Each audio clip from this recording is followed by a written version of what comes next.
A year had passed since Solara rose from the dust. The once empty square now pulsed with laughter, music, and trade. Children chased kites stitched from scraps. Gardens bloomed. The old well had given way to a water system built by young engineers who had once only known drought. The school had grown into a learning center open to all, where even travelers stopped to teach and learn.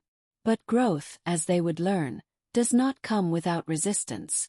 One morning Farah, the quiet cartographer who had mapped the village's rebirth, came running to the council tent.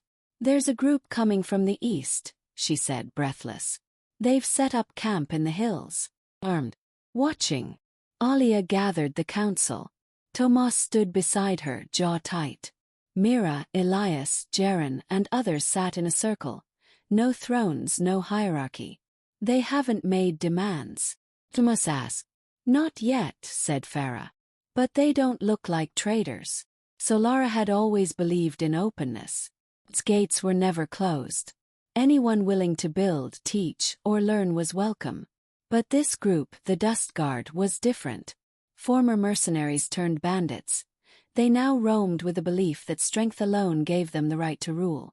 By dusk a messenger came. "You've built something valuable. We will protect it. In return you will obey." The message was clear: surrender your freedom or lose what you've built. The village was torn. Some wanted to fight. Others feared losing everything they had just rebuilt.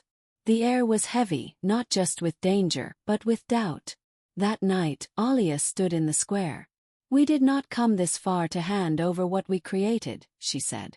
"But we also will not become what we escaped, a place where force silences freedom." "We don't need to match their swords," Tomas added. "We need to match each other's courage." And so they did something unexpected. They invited the Dust Guard to the village. Not with fear, but with story.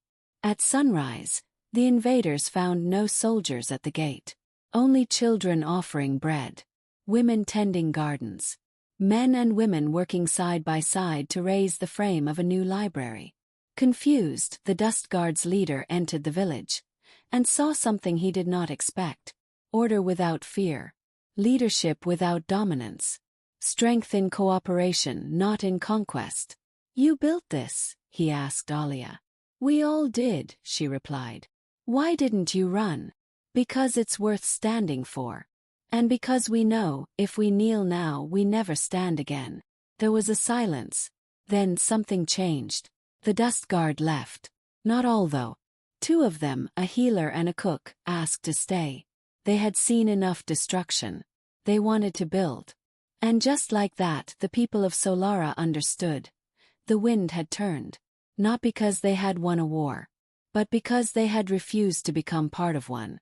Solara grew quieter that season. Not with fear, but reflection. They realized that admiration is not just won through building, but through protecting what you build without becoming what you fight. They added a new saying to the school wall. "We rise not just when we build, but when we defend without hate, lead without pride, and grow without leaving others behind."